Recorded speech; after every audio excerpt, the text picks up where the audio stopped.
Porque a Graciane é sempre muito ponderada, sempre muito responsável, sempre muito correta. Essa é a Graciane. Teve um 2025 cheio de altos e baixos. Sim. Correto?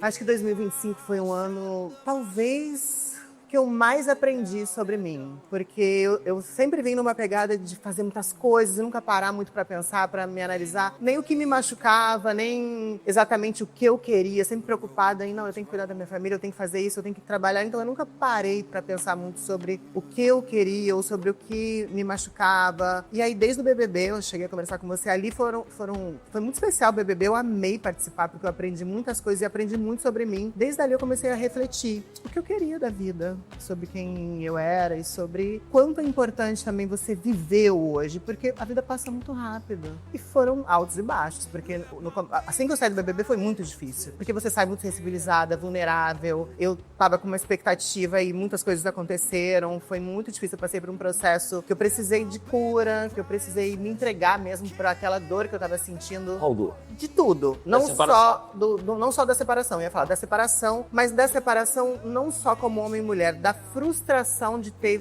casado e não ter dado certo. Eu tive essa frustração de tipo, é uma coisa que eu não consegui realizar e eu me culpei muito. Não, eu acho que deu certo. Hoje eu tenho essa cabeça, eu acho que deu muito certo. Por aquele tempo, sim. Maravilhosos, 16 mas anos. eu não tinha este pensamento. Na minha cabeça era como se eu tivesse projetado alguma coisa, tipo, vou relacionar trabalho, que é muito a minha realidade. Vou realizar esse trabalho, não consegui terminar. Parecia isso pra mim. Então eu precisei entender que não era isso, que durou o tempo que precisou, assim, arrependimento de nada, mas eu precisei passar por esse processo de entendimento e cura. Me entregar pra isso. E aí não é só como homem e mulher, é a frustração de você perder um amigo, a rotina que você já está acostumado a dois. Tudo isso eu tive que entender o que eu queria fazer sozinha, como funcionava a minha cabeça, e por isso eu também não me relacionei com ninguém durante esse período. A impressão que a gente tinha, e que eu tinha, e aí você diga-me se eu estou errado ou não, ele tinha superado e você não. Ele tinha tocado a vida e você não. Eu não posso responder pelo Belo. Não, é impressão. Então, eu não posso responder por ele. É uma coisa que você vai ter que perguntar pra ele. E o Belo, existe o Belo e o Marcelo, que são coisas muito diferentes. Quando ele tá aqui falando com você, ele é o Belo.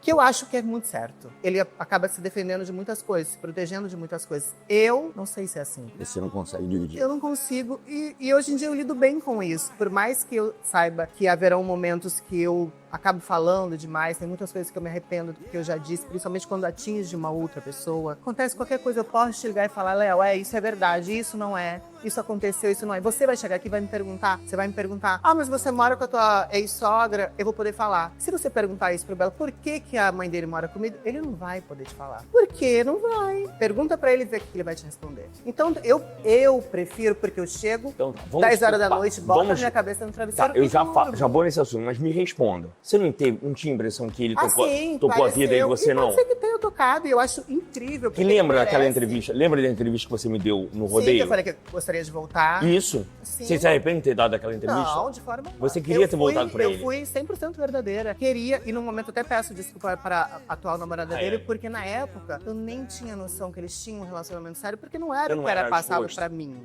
Não era exposto e não era passado pra mim. Ele não falava pra você?